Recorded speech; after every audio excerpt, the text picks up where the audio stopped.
আমার সুনেরি, হতবাগা ওই শাকচুন্নি তোকে ঘা করে দিয়েছে না? তুই ঠিক আছিস তো? আমি তোকে কিছু হতে দেব না। চল, আমি তোকে এখনই ওষুধ লাগিয়ে দিই। তারপর যশোদা মুরগির আঘাতে ওষুধ লাগিয়ে দেয়। তারপর কিছুক্ষণে সে মুরগি ঠিক হয়ে যায়, কিন্তু আগের থেকে তার আকার অনেক বড় হয়ে যায়। আরে শুনছো, দেখো না, সুনেরি কত তাড়াতাড়ি এত বড় হয়ে গেছে। হ্যাঁ যশোদা, এর আকার দেখে তো আমিও অবাক হচ্ছি। এত বড় মুরগি তো পুরো গ্রামের কারুর কাছে নেই। তারপর রাত হওয়াতে এক চোরের নজর ওই মুরগিতে পড়ে। আরে বাহ, এত বড় মুরগি! এই মুরগিতে তো শুধু আমারই অধিকার আছে। সে তাকে ধরতে যায়। আরে এদিকে তো আয় আমার রাম প্যারি, তোকে তো আমি তন্দুরি বানিয়ে খাবো। ওয়া ওয়া ওয়া ওয়া ওয়া ওয়া, আজ তো ভালো খাবার হয়ে যাবে। ওয়াহ হো হো হো। তখনই সেই মুরগি ওর দিকে তাকায় আর নিজের ঠোঁট দিয়ে ওর উপরে আক্রমণ করে ফেলে। আরে মরে গেলাম রে! হু হু হু হু। আহা!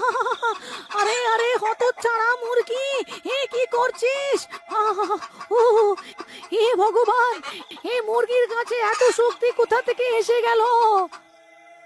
তখনই সে মুরগি ঠোঁট বড় করে তাকে গিলে ফেলে। মুরগি ওকে খেয়ে চুপচাপ নিজের জায়গায় বসে পড়ে। তারপর সকাল হওয়াতে সে একটা ডিম দেয়।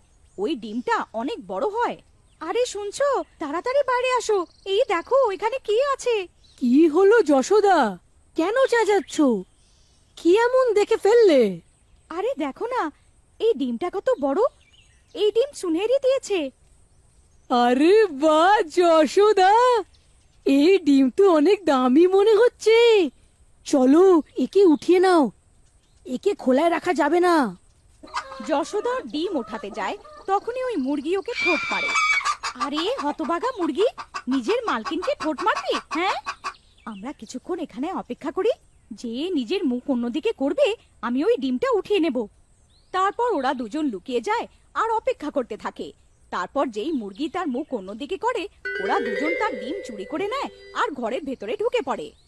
আরে বাবা যশোদা, আমাদের হাতে তো খাজানা লেগে গেছে। এত বড় ডিম কোনোদিনও কারুর মুরগি দেয়নি প্রিয়তমা। কেননা আমরা এটাকে বাইরে বেচতে যাই, তো আমাদের এর মুখরোচক পয়সা পাবো। আমি কালকেই একে নিয়ে যাব শহরে। অন্যদিকে ওই মুরগি নিজের ডিমটা না পেয়ে রেগে যায় আর নিজের ডিমকে শুকতে শুকতে ওদের দরজার কাছে পৌঁছে যায়। তারপর সেই মুরগি উঁকি দিয়ে দেখে তো তার নজরে ওর ডিমে পড়ে। তারপর সেই মুরগি রেগে ওদের দরজায় ঠোঁট মারা শুরু করে দেয়। আরে এটা কে? তুমি এইখানেই দাঁড়াও, আমি এখনই গিয়ে দেখে আসছি। তারপর রামু জানলা দিয়ে উঁকি মেরে দেখে তো সেই ভুতুড়ে মুরগি দরজার বাইরে দাঁড়িয়ে দেখে। আরে মরে গেলাম রে! এই হতভাগা মুরগি তো নিজের ডিম নিতে এখান অব্দি চলে এসে গেল। এখন কি করি? আরে যশোদা, এই হতভাগা মুরগি তো নিজের ডিম নেওয়ার জন্য মরে যাচ্ছে। এর বাচ্চা তো দেখো কিরকম শাকচুন্নির মতন লাগছে। যদি এইদিকে ঢুকে পড়ে তো আমাদের বিপদ এসে যাবে। তখন ওই ডিমটা নড়ে আর আস্তে আস্তে ভাঙতে শুরু করে। আরে ওই দেখো, এর ডিমে কিছু হচ্ছে, মনে হয় বাচ্চা বেরোবে। তখনই তার ডিম ওপর থেকে ভেঙে যায় আর ওর মধ্যে থেকে একটা বাচ্চা বাইরে বেরোয়। সেটা দেখে ওদের চোখ ছানা বড়া হয়ে যায়। আরে আরে, এ কি জিনিস রে? এ আবার কার বাচ্চা? আরে এ কোনো বাচ্চা নয়, এ তো আমাদের গ্রামের কালু চোর, যে এদিক ওদিক চুরি করতো। এ ডিম থেকে কি করে বেরোলো? এখন ওই কালু চোরের পাখনাও হয় আর মুরগির মতন ল্যাজ আর পাও থাকে। আমি ফেরত এসে গেছি। আরে বাহ, এখন তো আমার পাখনাও গজিয়ে গেছে। এখন তো আমি যেখানে চাইবো উড়ে যেতে পারবো। যশোদা, এ নিশ্চয়ই কোনো শয়তান হবে। আমরা একে জ্যান্ত ছাড়তে পারবো না। তারপর রাজু ওকে লাঠি দিয়ে মারতে থাকে। তখনই ওই মোড়ল জানলা দিয়ে উড়ে পালিয়ে যায়। তারপর রামু জানলা দিয়ে গিয়ে সাহায্যের জন্য ডাকে। আরে গ্রামের লোকেরা, তাড়াতাড়ি এইখানে এসো, এইখানে অনেক বড় বিপদ হয়ে গেছে। আমাদের মুরগি কোনো সাধারণ মুরগি নয়, এর ভেতরে শাকচুন্নির ভর আছে। তাড়াতাড়ি এসো আর একে শেষ করো, না হলে এ কাউকে জ্যান্ত ছাড়বে না। তারপর গ্রামের লোকেরা ওই মুরগির রূপ দেখে বুঝে যায় যে কোথাও কিছু গড়বড় আছে।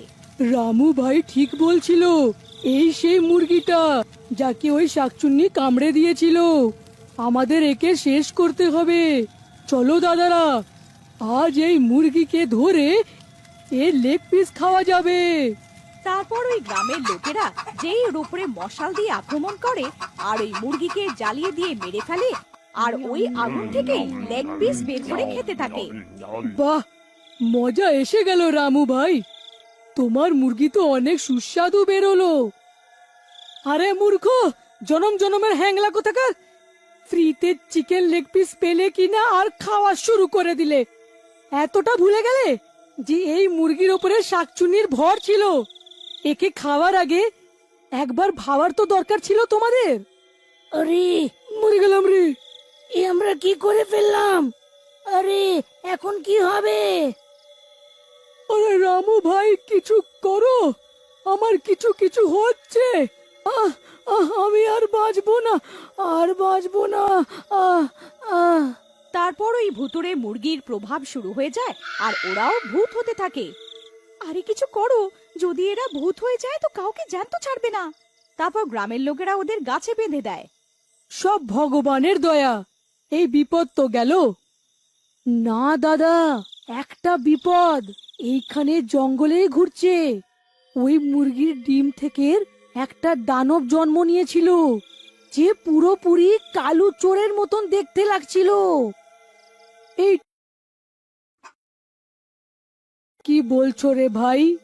এরম কিভাবে হতে পারে ভাই? আমি সত্যি বলছি ভাই, আমি নিজের চোখ দিয়ে দেখেছিলাম ওকে। আমাদের ওকে ধরতে হবে ভাই। ওকে ধরা তো অনেকটাই সহজ। ও এক নম্বরের লোভী আর চোরের মতন লোক। চলো আমার সাথে। তারপর কিছু গ্রামের লোকেরা জঙ্গলে যায় আর ওখানে একটা খাঁচা বানিয়ে দেয়। ওই খাঁচায় মহিলারা নিজের নিজের গয়না রাখে আর এরা গাছের পেছনে লুকিয়ে যায়। তারপর কিছুক্ষণ অপেক্ষা করার পর ওই কালু চোরের নজর গয়নাতে পড়ে। ওর ভেতরে ওর চোর জেগে ওঠে আর ওই খাঁচায় ঢুকে যায়। আর গ্রামের লোকেরা খাঁচা বন্ধ করে দেয় আর সে ধরা পড়ে।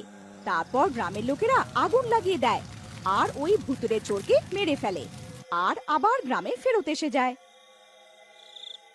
আরে দাদারা, এখন এদের কি করি? এই হতচ্ছাড়াদের তো জ্বালিয়ে মারতেও পারবো না। আমি তোমাদের সাহায্য করতে পারি। এর জন্য আমাকে একটা পুজো করতে হবে, কিন্তু এই পুজোতে আমাদের সব আমিষ খাবারগুলো ছাড়ার দিব্যি দিতে হবে। তখনই এই পুজো সফল হয়ে যেতে পারে আর এরা মুক্তি পেতে পারে।